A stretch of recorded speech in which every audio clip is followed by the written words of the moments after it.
I always knew that I was going to do something related to international stuff. Yeah, And so for a very long time, I thought that I was going to study international affairs. Okay. But then I realized that I like the international part of it. I don't like the affairs part of it. Yeah, we don't like affairs. And I was so nervous. To speak English or? To talk to him because my hands were sweating. Was he a cute boy? No, it was because of the English. Okay. Because of the English. Okay, just the English. Yeah. Strictly language. Yeah.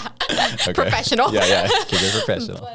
China and Japan and all they're very powerful. They have good infrastructure and all of that. Taiwan with the chips. And Taiwan. I was going to get there, but sorry. Taiwan with the chips. I was like, don't forget Taiwan. Yeah, of course. Taiwan with the chips. My beloved Taiwan. Yes. That would be, let me see if I can remember. Anger, disgust, happiness, fear, sadness, and surprise. Wow, good job. Yeah, thank you. Okay. I've experienced all of those. That's what you learn in international business and trade. Okay, welcome back to FUNDAY Chat once again. I am your host, Wade, and today we have our guest, Leticia. I said it right. Yes. Back with us for our second episode. On the first episode, we covered about studying abroad and what that looks like and how you got to Taiwan and how the cultural differences and all the different impacts of your experience here. But we didn't really touch so much about what you studied. And so I'm very curious to get into what you studied, which is international business and trade. Now, obviously, I think I understand international, I understand business, and I understand trade.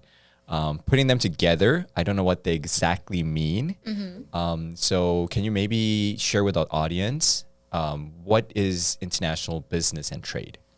Of course.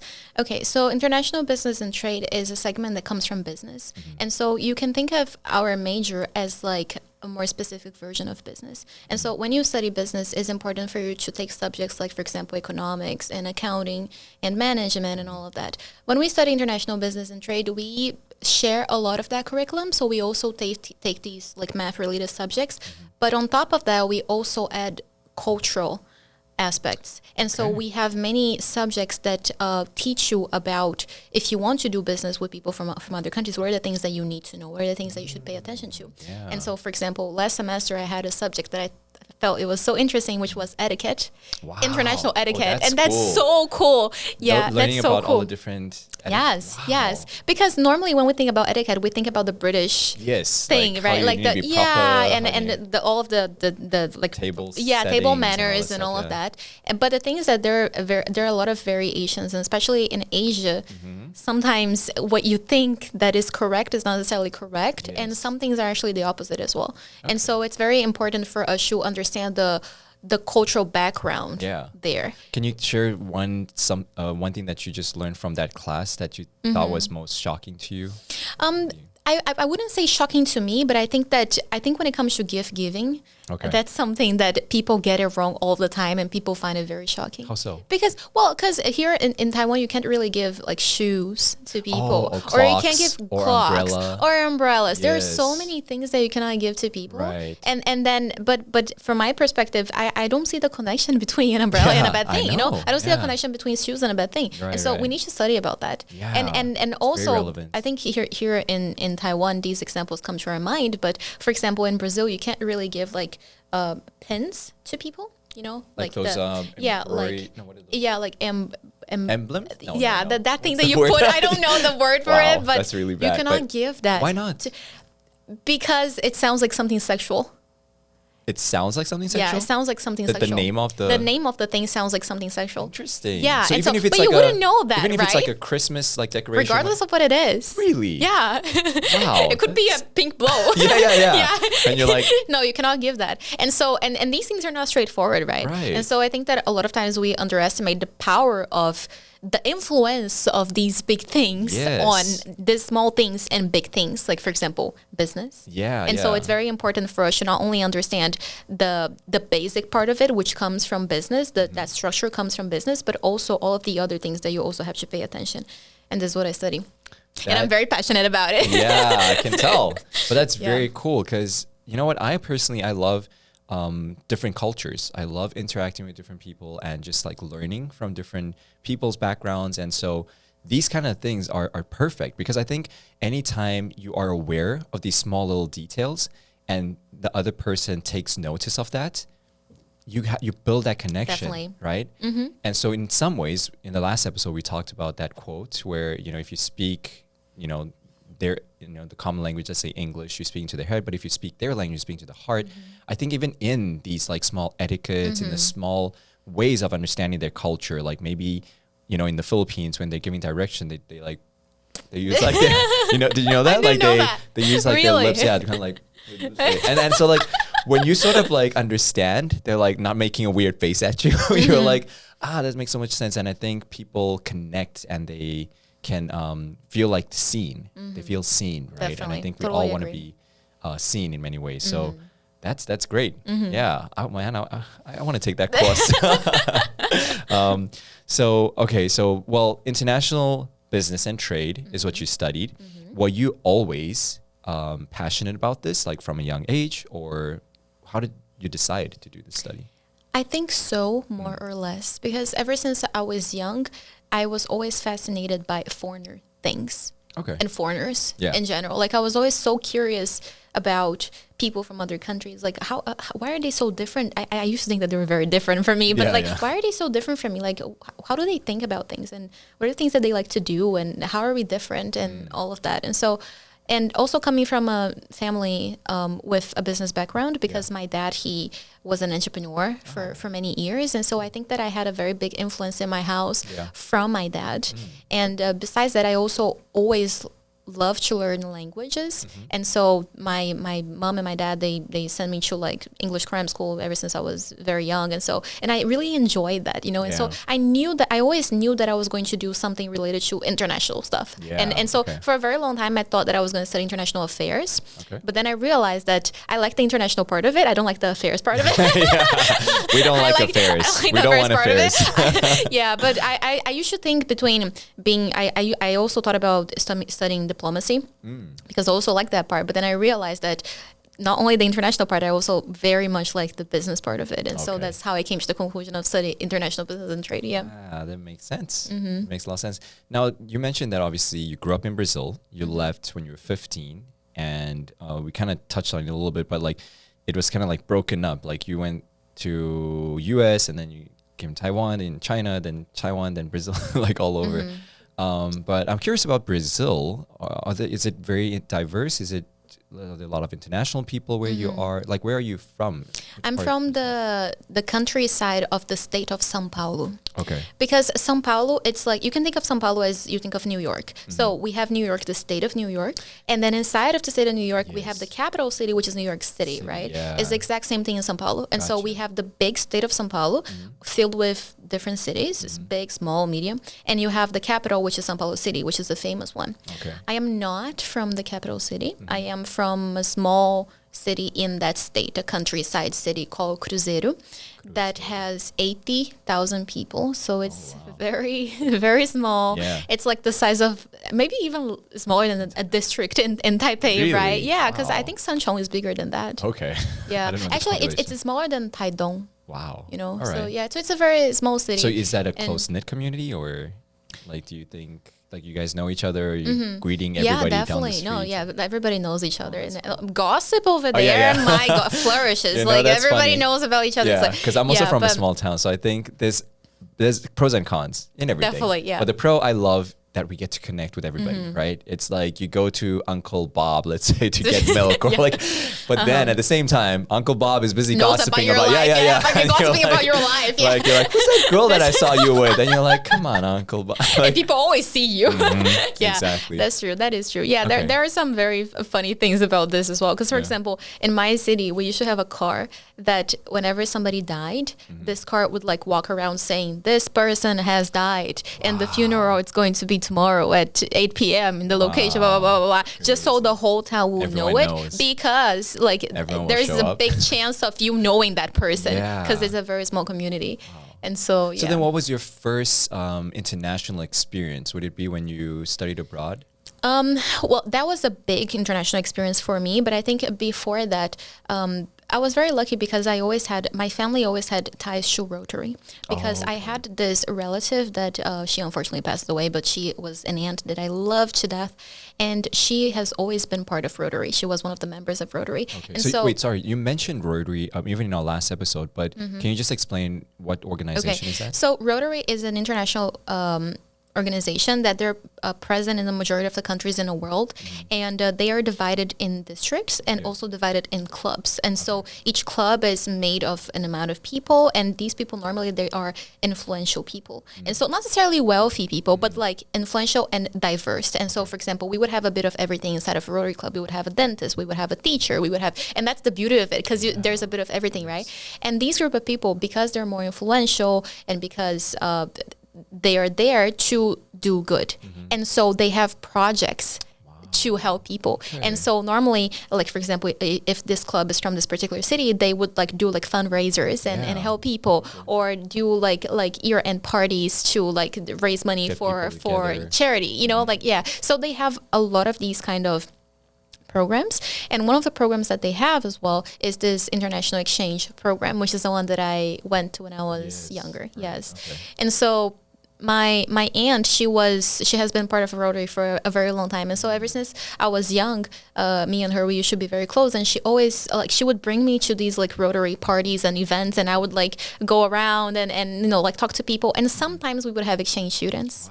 As well. And you know, up to this day, I remember the very first time that I talked to an American, because we had an American exchange student in my city, and he was at this Rotary event, right?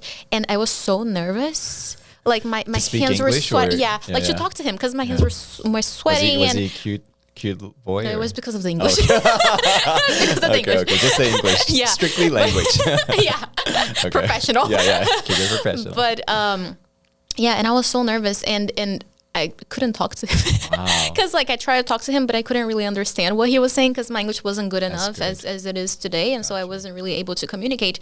But that's big exposure, you know. Yeah, absolutely. Because you know, when you're from countries like the U.S., like or Europe, you have a lot of foreigners in your city, in your school, in your work, and you know, you get more in touch, you have more contact with these people. But coming from the countryside city in Brazil, like you don't know these people. You're not friends with them. You don't know them because they don't come around. You know? You might see these things on TV, right? Like where there's all these different and you don't actually talk to them either, right? You just absorb the information, so you can't really communicate. And so me having that opportunity through Rotary to like meet some of them sometimes, and then hear about the program and like all of that experience, I think started to encourage me, and I think it made me realize that this is what I want to do. Wow. Yeah. So I think it was because of that contact with Rotary through my aunt.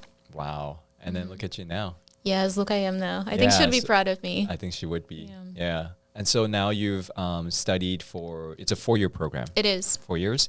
And you are currently a senior. Yes. And as we just discussed, you're basically finishing very soon. I am. So how has it been, like this past 4 years? This whole journey? Yeah, this journey with studying is it what you expected? Is it more, less? What?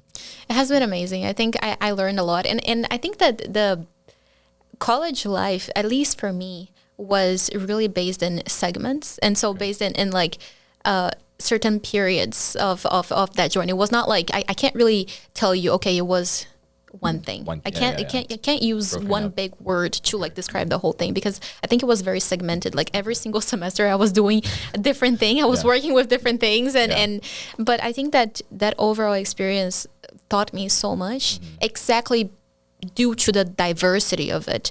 Because while I was in college, I actually took many part-time jobs as well. And so that's good and bad. Like it's good because you get the experience and you get the money, and it's good for your curriculum, and of course so you learn a lot. But it can be quite overwhelming when you're doing too much. Oh yeah, you know? Definitely like, if you're overdoing it. The majority of my time in college, I was juggling three jobs. Oof. With like college life and my classes and all of that. And so it at times it was very stressful, but I also think that it taught me a lot. I can really see how much I've grown from day one to now. And not only in terms of knowledge of my major, of course, I learned a lot, but also as a person, due to the difficulties that I had to face and the people that I had to deal with, and therefore learn how to deal with these people. And so I could really say that it was a very not easy, but rewarding journey. Yeah, it definitely is. And yeah, it's good to go through every stage of life is life. I think one thing that I realize sometimes I'm like, oh, you just want to get to the good parts, but you want to skip life. But honestly, the bad parts is also what makes the good parts good. And so, like it's all part of the journey. And the hard times are just so necessary. Yeah. It's necessary. Life wouldn't give you that struggle if, first of all, didn't know that you could deal with it. Second of all, didn't think that there's something that you need to learn from it. It's not always comfortable, but it always teaches you something. Yeah, it's rewarding. Yeah. All right, so let's get into more of the global economy side, right? What unique insight do you think you've gained about the Asian market since now living here and having studied? What do you think Asia's role in the global economy, from your studies and what you've learned? I think in general, that is very important and very big. Very important because when we think about trade in general, international business and trade, we think about the US, we think about big European economies like Germany. And that is true, but we also think about China, right? We also think about Japan. And these countries, they're so strong, especially in manufacturing. China and Japan and all, they're very powerful. They have good infrastructure and all of that. Taiwan with the chips. And Taiwan. I was going to get there, but sorry. Taiwan with the chips. I was like, don't forget Taiwan. Yeah, of course. Taiwan with the chips. My beloved Taiwan. And Korea. And, it is very important. It is very important. I just think that a lot of times people tend to not realize how important the role of Asia is in trade, especially international trade with China, with Taiwan. It's very important. But besides that, I think one of my key insights as well is about how different it is, how diverse it is. Yeah. Because I think when you come from a particular country and you look at another continent or you look at another country, you tend to group them together and say, these people are like that. Yeah. Right? And so, for example, let's say that people in Asia or people in Taiwan might think that South America in general, the continent, is like that. All the same. And so Brazil is going to be like that, Bolivia is going to be like that, Venezuela is going to be like that, all the countries are going to be like that. And you are not completely wrong to assume that there's going to be a lot of similarities, but you are wrong to assume that everything is going to be made out of similarities because there are so many differences. Yes. And I think a lot of people make the same mistake that I made, which was before coming to Taiwan, I assumed that Taiwan was going to be like Japan. Like Taiwan was going to be a particular way and that the rest of Asia was also going to be in a particular way. Yeah. But the more that I stay in Taiwan, the more you realize how the countries in Asia are so different one from each other. Very diverse. Like, of course, there are many things in common, but there's so many things that are different. Not only the language, the way that they think, the way that they act. Yes. We have China, we have Taiwan. I have lived in both. Very different. Yeah. Same language. Yes. Very different. Very much. Japan, I have a lot of Japanese friends. The way that they talk, the way that they think, the way that they wear. Yeah. So many things are so carry different. Themselves. They carry themselves, what they think is right and wrong. Koreans as well, and Malaysia, and like Southeast Asia in general. And then you have India, which is also in Asia. We don't think about it. Then we have Russia, it's also in Asia. We don't think about it, And so I think that we often make the mistake of grouping countries together, especially because they belong to a particular continent, as these people are like that. Yep. These people are not necessarily like that. They're very different. Yeah. And so every time I go back to Brazil, I make a point of telling people about Taiwan, but also telling people about Asia in general and how Taiwan is different from the perception that they have about Asia. Yes. And how the perception that they have about Asia might not be completely accurate either. Exactly. So, It's always, I think to me, it's always funny because I've heard, some of the Taiwanese people or the Asian community look at, let's say, white people or African people, and they say, they all look the same. And obviously, the opposite is true. I've been to America and I've hung out with my white friends or African friends, and they say, "Oh, look at the Asians, all look the same." And the thing is, the truth is, yes, there's some generality where we have obviously a specific look, but once you get to know the culture or the people more in depth, you're like, wait, there is a difference between you guys, right? And so it's funny because if you live long enough in Asia, you will start to be able to identify, oh, this person is more probably Korean. This person is probably more Japanese, right? I can totally do that. And before, I'm sure you're before like... they say anything, I can like pick out. Yes. Like, okay, this one is Korean, this one is Japanese. Exactly. This one is Taiwanese. Yeah. Like, I can, So it's all really about like taking the time to like understand the culture. And I think that would be a huge importance, especially in international business and trade. It is true. For us to really understand one another and to be able to better make deals and trade. But at the same time, I think that this is such a thin line because I think a lot of us, our mistake is generalizing it. And so, okay, and we let you pick sides, right? We're always like, okay, so it's too different. Very tribalism. Okay, that's such a great word. I'm going to steal that. Yeah. Okay, so like, okay, we're too different or okay, no, we're too close. I think that a lot of times there's a mix of both, you know, because, okay, they are people in Asia and people in South America, different countries have different, they have different cultures and people are different and different personalities and all of that. But there's also so much that we have in common that you guys don't consider. Yeah. There is a researcher that I love, that I really like his work. His name is Paul Ekman. Okay. And he has done a research before and he came up to the conclusion that worldwidely, everybody on the planet has the same 6 emotions. Okay, 6 emotions. Yeah, all right. and so that would be, let me see if I can remember, anger, disgust, happiness, fear, sadness, and surprise. Wow, good job. Yeah, thank you. Okay. Yeah, I've experienced all of those. That's what you'll learn in international business and trade. Yeah. That's if great. That's not clear. Yeah. And so, and that is true, isn't it? Yeah, we all experience that. I have experienced these things, you experience these things, and we're from completely different backgrounds, and we live in Taiwan, and people here have the same feelings. And it's exactly inside out, right? You've seen it? It's inside out 1 and it's inside out 2. Like, I think the fact that why it's so... it has such a pull on people. Relatable. It's because, we're all like, wait, I have that too, anxious, or I have been like joy, where I'm like happy, or I have been this and that, and it's like, it's part of who we are, and that's as humans, great. As humans, not as people, not as people from a certain country or tribe. As humans, and so there are many things that we differ, but there are many things that we share. Yeah. And I think that's the good part that we should try to focus on a lot of times, you know, that like, instead of looking for the things that really divide us, especially, I think coming from South Africa, we're such a diverse country.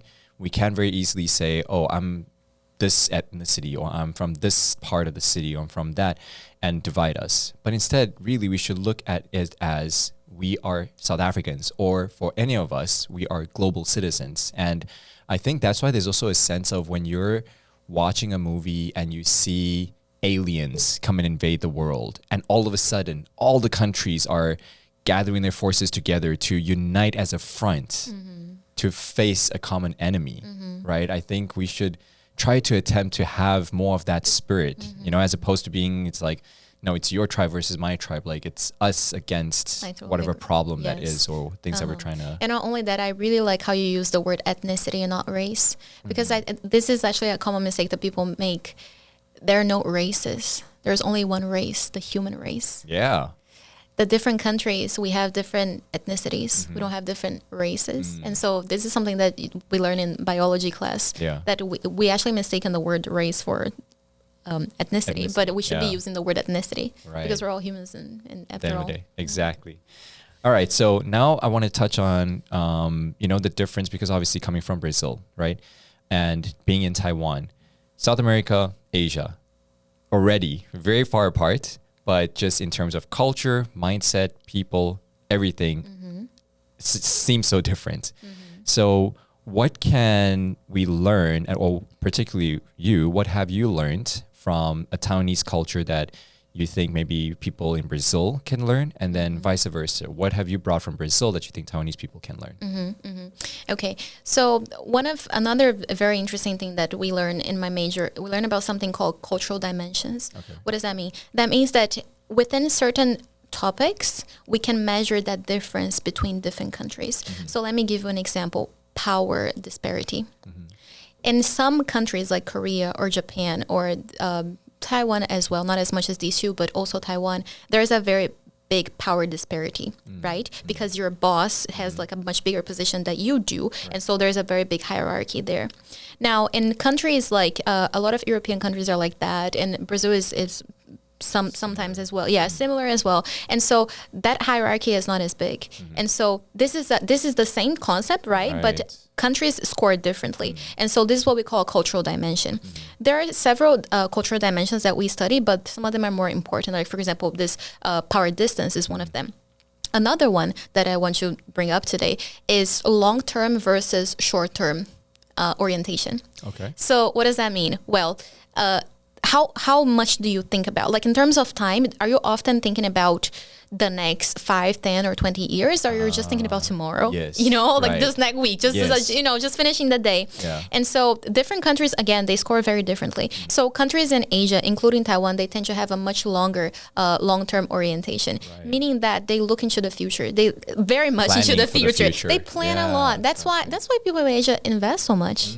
Right? Because we're thinking about our next 5, 10, 20 years up to when we retire. And we're thinking about our sons and our daughters and our grandchild, Generations we're thinking to about that. Whether people, especially people in South America, especially people in Brazil, where I'm from, they tend to think about the short term. It's really about just getting it over with tomorrow and and maybe next week or maybe Christmas, because we're going to do something special in Christmas, But there's not really a lot of thought going on regarding very long term compared to Asia. Compared to Taiwan. And I think that, again, just like you said, everything is like that. There are pros and cons about that. One of the pros about that is that you live in the present. And I do think that there's a big correlation between living in the present and being happy. Yeah. Right? Agree. Because you're not overthinking and you're not regretting the things that you did in the past, and you're not thinking about the future and being insecure and, imposter syndrome, all that. And so there, you can be very much happy if you just think about right now, right? Or like a very close future. And so this is actually maybe one of the reasons why people in Brazil are so normally more happy, right? Yeah. Is because they really enjoy the moment. Sure. But these are one of the pro sides of it. Now, the cons about that is that how can you live without thinking about tomorrow? Yeah. Tomorrow eventually will come, will it not? Yeah. It will. And so a lot of times you mistaken the fact that, okay, the future is far from the future is not coming. The future will come. And so it's important for you to plan as well and to think about tomorrow and like in order for you to actually become the best version of yourself and really achieve the dreams that you always have. Yeah. You need to work for them, right? You have to take action, and you have to, if it is like financial security, you have to save, right? You have to save money, you have to invest, you have to do all of that. And so a lot of times people in South America, especially where I'm from in Brazil, they don't think as long-term as people in Taiwan. However, people in Taiwan, they think much more about the long-term orientation. And so I think that from this perspective, I think Brazil could learn with Taiwan, could learn with people in people here, and think that it is important to enjoy the moment and to be present, but it is also important to think about tomorrow. Yeah, sure. That's very well put. Thank you. Yeah. So I can see how that translates into both, and always I think that's why even if we're living in Taiwan and the culture might approach certain things certain way, I think having the right mindset allows us to then establish certain structures and adapt. To allow us to live in a way that is more balanced. Definitely. Which ultimately pretty much everything should come down to that balance. That's true. And okay, great. And to end off here, I just want to know, because obviously last episode we talked about you being very excited about not being a college student anymore. So you will be graduating very soon. And what does your future plans look like? Are you still sticking around in Taiwan? Do you have a job? Looking for a job? What's happening? Okay. So I love Taiwan, and currently Taiwan is in my plans. I'm going to continue to live here. So currently, besides being a college student, I'm also doing an internship within a gaming software company. Oh. And they have also already offered me a full-time position. Wow. And so, currently right now that's the plan, and so I'm going to continue with my internship up to when I get my certificate, my graduation certificate. Then after that, I'm going to become their full-time employee. Okay. Yeah, and so currently I'm planning to do that, and on that company, I'm going to be doing business development, which is basically seeking out to like finding partners and seeking out to new clients and doing all of that international part, which is very suitable for me. Exactly. But yeah, I'm going to be doing that. So I'm very happy that I have that opportunity. I'm probably going to be traveling a lot too, because we do have to go through business trips. And yeah, so I'm very excited about that. But at the same time, I've always been passionate for entrepreneurship as well. And so I might open my business in the future as well. Wow. Yeah. And so I'm still thinking about that. I will. Say you will. I will. Yeah. Have the I will. mindset. I think a lot of times we say, I might do this, I might do that, but we are passionate about it. Our verbiage also does matter. True. So that's true. I believe in that as well. Yeah. So I trust that you will. That's true. I feel like you've been very driven, and you have like clear goals.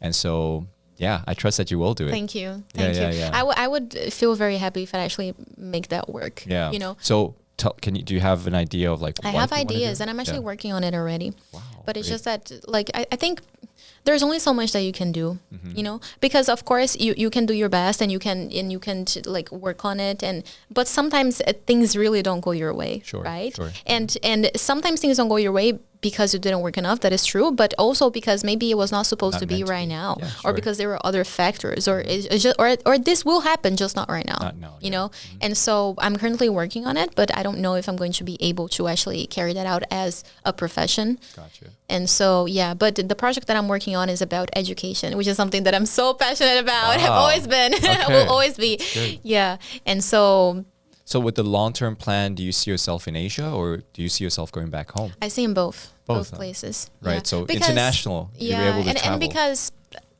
both places are in my heart, and I'm a half of both. I'm like half of both places. I hear you. You know. I think there is a saying that I heard before that once you move out of your country, once you go out, once you do an exchange, you'll never be complete again. Yeah.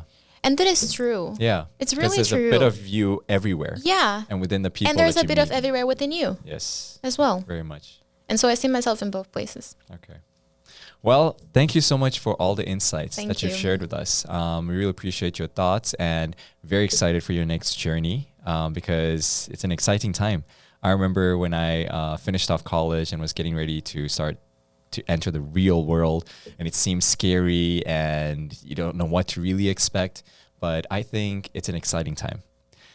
So I'm looking forward to see how that works out for you. Thank you. But we wish you everything of the best.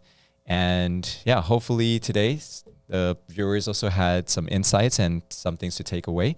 But yeah, until next time, everything of the best. And we'll sign off here. Thank you. Thank you for the invitation. My pleasure. You're welcome. Okay, bye everyone.